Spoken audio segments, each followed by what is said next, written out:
चलिए, good morning class. आज class 9th के लिए साइंस में फिजिक्स की बात करेंगे। फिजिक्स में चैप्टर आपका motion, chapter number 8, NCERT book का चैप्टर नंबर 8 मोशन, जो कि फिजिक्स का पार्ट है।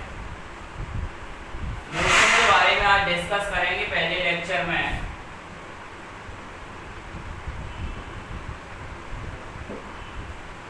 मोशन क्या होता है, सबसे पहले ये समझने की कोशिश करेंगे। मोशन का मतलब होता है टू मूवमेंट, टू मूवमेंट, ठीक है। मोशन का मतलब ही होता है टू मूवमेंट। मोशन को हिंदी में गति बोलते हैं, गति, ठीक है। मोशन को हिंदी में गति बोलते हैं और मोशन का मीन्स होता है टू मूवमेंट। एक जगह से किसी इनिशियल पॉइंट से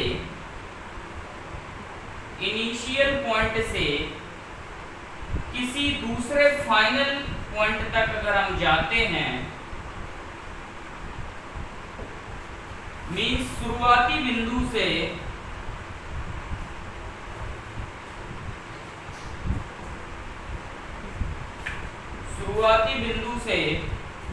अंतिम बिंदु तक जाते हैं, तो हम ये कह सकते हैं कि जहां से हमने स्टार्ट किया था और जहां तक हम गए, इसके बीच में जो हमने डिस्टेंस कवर किया, जो दूरी कवर की है, तो हम ये कह सकते हैं कि ये दूरी कवर करने में एक फिनोमेना का यूज हुआ है, एक सिद्धांत का यूज हुआ है। उस सिद्धांत को हम क्या बोलेंगे? मोशन।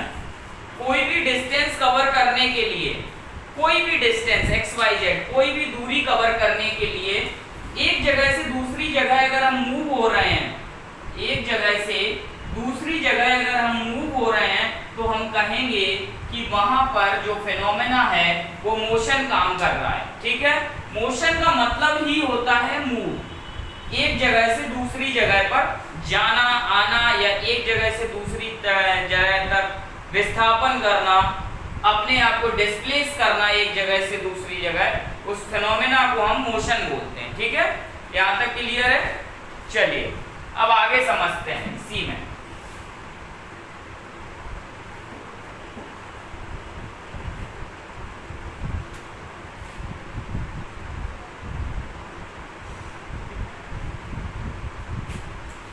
जैसे कि मोशन होता है वैसे ही एक फिनोमेना होता है रेस्ट का मतलब ही आपको समझ आता होगा, आराम करना होता है। क्या होता है? आराम, एक ही जगह पर पड़े रहना, मूव ना करना, डू नॉट मूव। इसका मतलब क्या होता है? Do not move. उसी को तो बोलते हैं रेस्ट। तो ये भी एक फिनोमेना है। जैसे कि मोशन एक फिनोमेना है, मोशन एक सिद्धांत है, गति, वैसे ही इसका मतलब होता है टू मूव, एक जगह से दूसरी जगह जाना आना। ऐसे ही रेस्ट भी एक फिनोमेना है। रेस्ट मीन्स एक जगह से दूसरी जगह मूव ना करना, ठीक है। ऐसे ही एक रेस्ट का होता है, ठीक है। मोशन और रेस्ट में अंतर समझ आ गया आपको? चलिए अब आगे बात करते हैं। इस चैप्टर में हमको मोशन डिस्कस करना है, इसकी प्रॉपर्टीज डिस्कस करनी है। चलिए, जब भी मोशन होगा, मोशन का मतलब जब भी एक पॉइंट से दूसरे पॉइंट पर हम जाएंगे, मान के चल रहे हैं A से हम B तक गए, तो हमने जो ये बीच में लेंथ कवर की है, लेंथ कुछ ना कुछ तो कवर किया होगा ना, कुछ तो लंबाई या दूरी कवर की होगी ना, लंबाई या फिर दूरी कोई तो कवर की होगी जब भी हम एक जगह से दूसरी जगह तक जाएंगे। तो पहले तो हमें ये कंसेप्ट पढ़ना है कि दूरी क्या होता है, डिस्टेंस क्या होता है, जो हमने कवर की है मोशन में। एक जगह से दूसरी जगह जाने में जो हमने दूरी कवर की है उसका कंसेप्ट पढ़ना है। इसके साथ साथ फिर हमें एक कंसेप्ट और पढ़ना है, डिस्टेंस जब भी डायरेक्शन में हो जाए तो उसको हम डिस्प्लेसमेंट बोलते हैं, विस्थापन।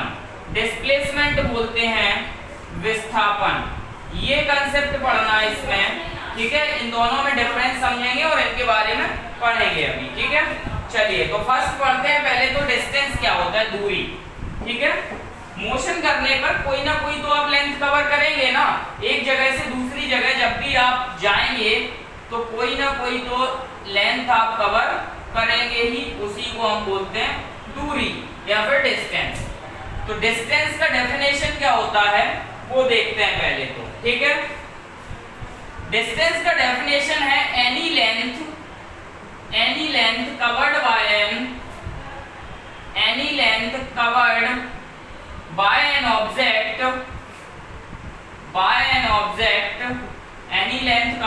An object is called distance.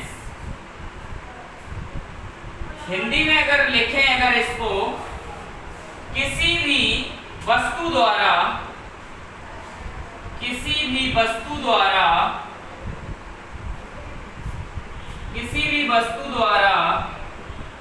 कोई लंबाई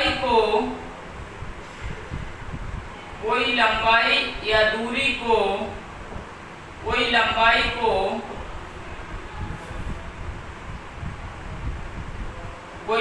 को विस्थापित करना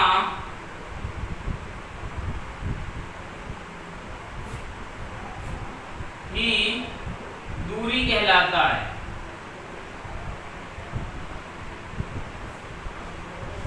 ठीक है भाई। Any length covered by an object is called distance. Distance का मतलब है कि कोई भी दूरी किसी भी वस्तु द्वारा अगर कवर की जा रही है तो उसको हम क्या बोलेंगे, डिस्टेंस बोलेंगे। साथ में इसमें एक और कंसेप्ट जोड़ लेना, विदाउट डायरेक्शन। डिस्टेंस जो है वो बिना दिशा के नापी जाती है, ठीक है। बिना दिशा के नापी जाती है, विदाउट एनी डायरेक्शन, ठीक है। डिस्टेंस बिना डायरेक्शन के। चलिए सपोज करते हैं ये कोई जगह है जहां से आपको अपने घर जाना है। आपका घर पड़ता है यहाँ पर, ठीक है। आपका घर है यहाँ पर और रास्ता कुछ इस तरह से है, ठीक है। रास्ता कुछ इस तरह से है। आपने यहाँ से चलना स्टार्ट किया, यहाँ आए, यहाँ आए, यहाँ, फिर यहाँ, यहाँ आ गए, ठीक है। तो यहाँ कोई डायरेक्शन है क्या? नहीं है। कोई पर्टिकुलर डायरेक्शन है? नहीं है। तो इसको ये जो लेंथ हम कवर कर रहे हैं ये वो सभी पूरी लेंथ ये क्या कहलाएगी, डिस्टेंस कहलाएगी। विदाउट डायरेक्शन वाली जो भी लेंथ होगी वो डिस्टेंस कहलाएगी, ठीक है भाई। चले अब आगे, चलो चलते हैं। डिस्टेंस के नीचे पॉइंट्स में लिखना, distance is a scalar quantity. Distance is a scalar quantity. दूरी एक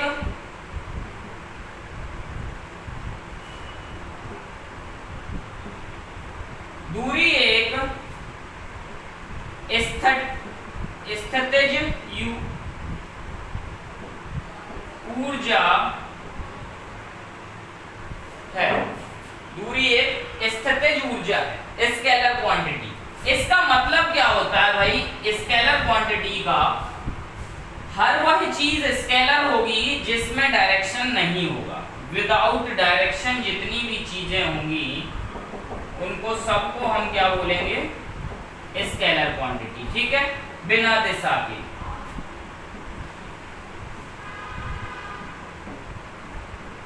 क्लियर यहां तक? चलिए नेक्स्ट पॉइंट की अगर बात करें तो डिस्टेंस का एसआई यूनिट,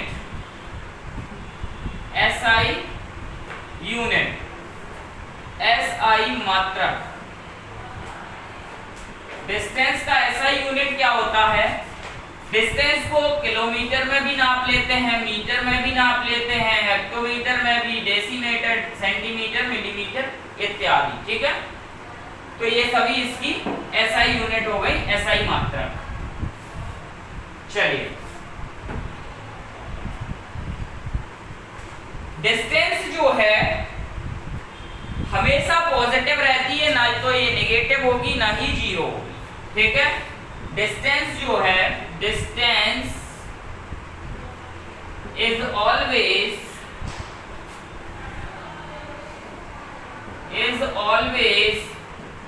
पॉजिटिव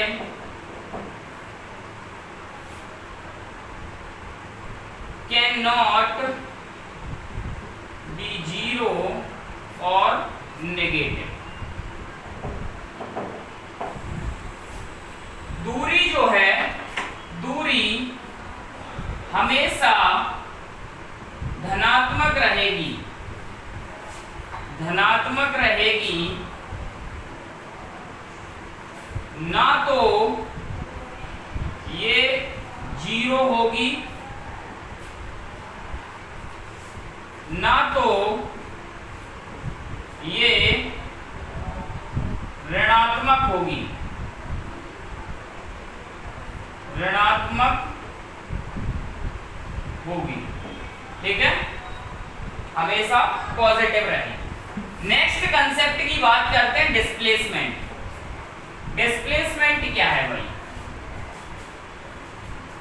डिस्प्लेसमेंट की बात करते हैं, विस्थापन।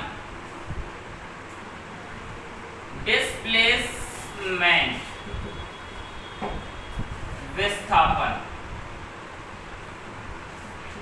डिस्टेंस और डिस्प्लेसमेंट में कोई अंतर नहीं है, केवल एक चीज का अंतर है। हमने डिस्टेंस में देखा था कि कोई भी डायरेक्शन नहीं था, उल्टा सीधा कैसे भी चलते चले जाओ, सब डिस्टेंस में आएगा। डिस्प्लेसमेंट में क्या होता है, एक पर्टिकुलर स्ट्रेट लाइन में एक डायरेक्शन होना चाहिए, उसको हम डिस्प्लेसमेंट बोलेंगे। सबसे पहले तो इसका डेफिनेशन समझते हैं। Actual distance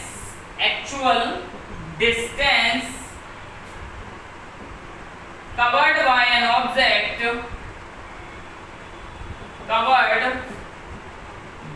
object in a particular direction। बस इसमें यही चीज समझने वाली है, पर्टिकुलर डायरेक्शन। कुल दूरी ऐसे लिखेंगे, किसी निश्चित दिशा में, किसी निश्चित दिशा में, किसी निश्चित दिशा में कुल तय की गई दूरी को, कुल तय की गई दूरी को विस्थापन कहते हैं। ठीक है भाई,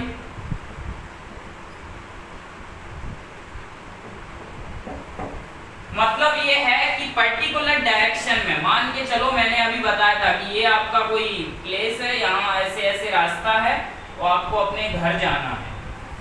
ये जो आप रास्ता मुड़ते हुए आ रहे हैं, इनमें कोई डायरेक्शन नहीं है भाई पर्टिकुलर। यहाँ से आप आए, यहाँ फिर यहाँ, फिर यहाँ, फिर यहाँ, फिर यहाँ, तो ये जो आप कवर करके आ रहे हैं वो हो गई डिस्टेंस। अब कह रहा है कि पर्टिकुलर डायरेक्शन में तय की गई दूरी, पर्टिकुलर डायरेक्शन। अब इसमें कैसे हम मिलाएंगे इसका पर्टिकुलर डायरेक्शन? तो A से स्ट्रेट लाइन खींचेंगे B तक, A से B तक स्ट्रेट लाइन खींचेंगे। अब ये जो लाइन है ना, ये जो डिस्टेंस होगा, ये लाइन वाला, ये सीधा लाइन वाला, ये कहलाएगा डिस्प्लेसमेंट। ठीक है भाई, ये क्या कहलाएगा? डिस्प्लेसमेंट, विस्थापन। डिस्प्लेसमेंट कहलाएगा। A से लेके B तक जो ये सीधा लाइन जा रहा है, बिल्कुल सीधा, उसको हम कहलाएंगे डिस्प्लेसमेंट। हालांकि ये डिस्टेंस का ही रूप है, बस अंतर इतना है, डिस्टेंस में अगर डायरेक्शन को जोड़ दिया जाए तो वो डिस्प्लेसमेंट बन जाता है। ठीक है भाई, यहां तक चलिए। इसमें पॉइंट्स जोड़ेंगे कुछ डिस्प्लेसमेंट में। तो फर्स्ट पॉइंट है, displacement is a vector quantity. Displacement is a vector quantity. विस्थापन एक गतिज ऊर्जा है भाई, गतिज।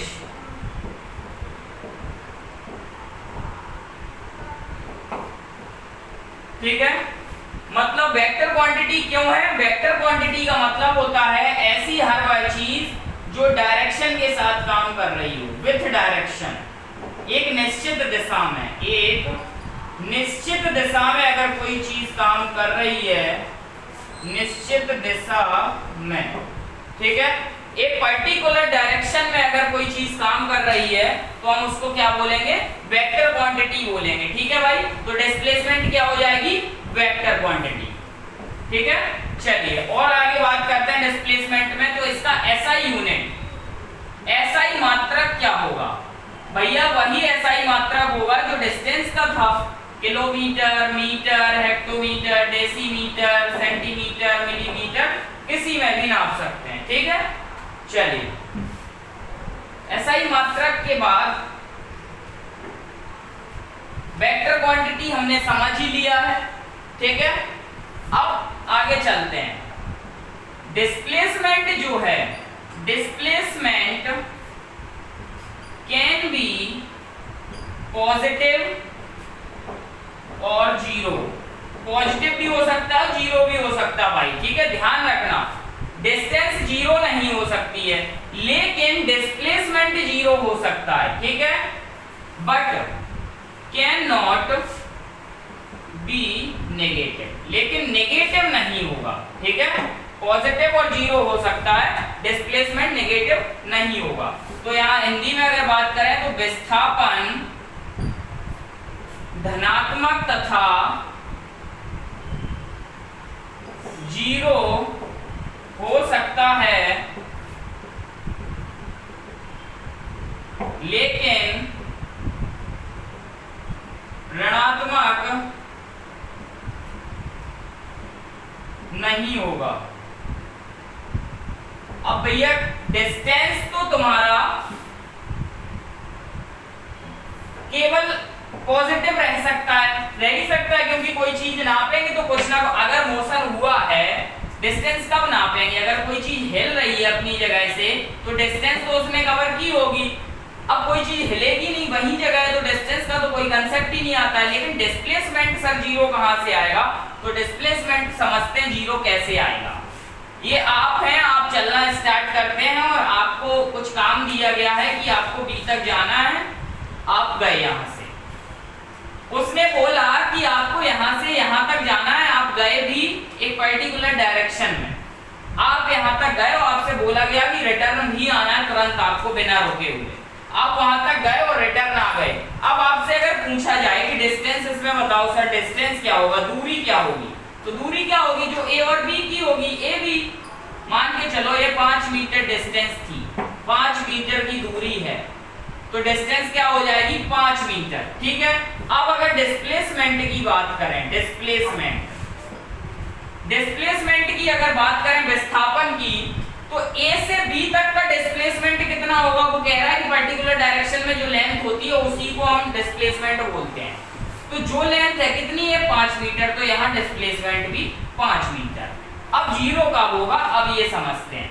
अब आपसे ये बोला जाए, फर्स्ट कंडीशन ये हो गई कि आपको यहाँ तक जाना था। अब आपसे ये कहा जाए कि आपको जाकर वापस भी आना है, तो चलिए जाते हैं। पहले तो आप चले गए बी तक, बी से वापस भी आए ए तक। अब चलिए दो चीजें फिर से बन गई। डिस्टेंस क्या होगी? ए से बी तक गए 5 मीटर, बी से फिर ए आए तो 5 और 5 10 मीटर चलकर आ गए आप, ये आपकी डिस्टेंस हो गई, ठीक है भाई, दूरी हो गई। अब हम डिस्प्लेसमेंट की अगर बात करें, तो डिस्प्लेसमेंट की अगर हम बात करें तो आप ए से बी तक पहले गए, ठीक है, फिर बी से ए तक आ गए वापस। आपने चलना कहां से शुरू किया था? ए से। तो डिस्प्लेसमेंट में एक पॉइंट और जोड़ लेना, actual length, actual distance covered by an object between initial position to final position. ये एक पॉइंट और नोट कर लेना आप। शुरुआती बिंदु से अंतिम बिंदु तक की जो एक्चुअल दूरी होती है उसको हम विस्थापन कहते हैं, डिस्प्लेसमेंट कहते हैं, ठीक है। अब डिस्प्लेसमेंट यहाँ कितना हुआ भैया? ए से बी तक गए थे, बी से ए वापस आ गए। वो कह रहा है कि इनिशियल से फाइनल के बीच में। भाई साहब चलना कहां से शुरू किया था? ए से।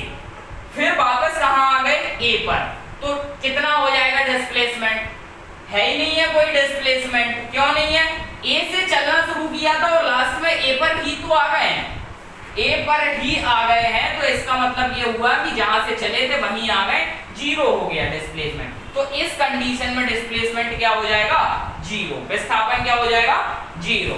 चलिए आपको होमवर्क में एक क्वेश्चन है, वो आपको करना है, ये नोट्स प्रिपेयर करने हैं आपको, और साथ ही साथ एक क्वेश्चन करना है इन्हीं दोनों टॉपिक से रिलेटेड।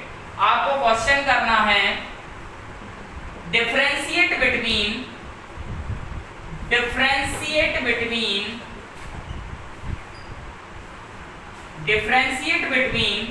डिस्टेंस एंड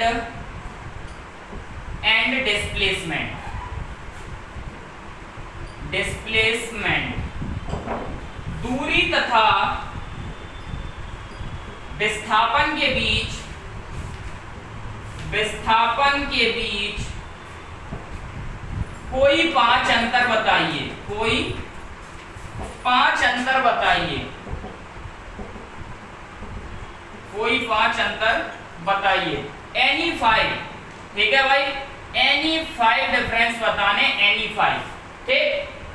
ये आपका एक टॉपिक कंप्लीट हो गया है, इसके आगे कल हम चर्चा करेंगे इसी के दूसरे टॉपिक पर, स्पीड एंड वेलोसिटी पर, ठीक है, स्पीड एंड वेलोसिटी पर चर्चा करेंगे। इसके लिए और आपको एक काम और है, आपके बुक में जो एनसीईआरटी इस बुक में जो पेजेस क्वेश्चन होंगे इस टॉपिक तक के, वो आपको पेजेस क्वेश्चन करने हैं, साथ ही साथ आपके पास जो एग्जांपल्स होंगे, जो इसी टॉपिक से रिलेटेड जो एग्जांपल होंगे वो भी आपको नोट करने हैं।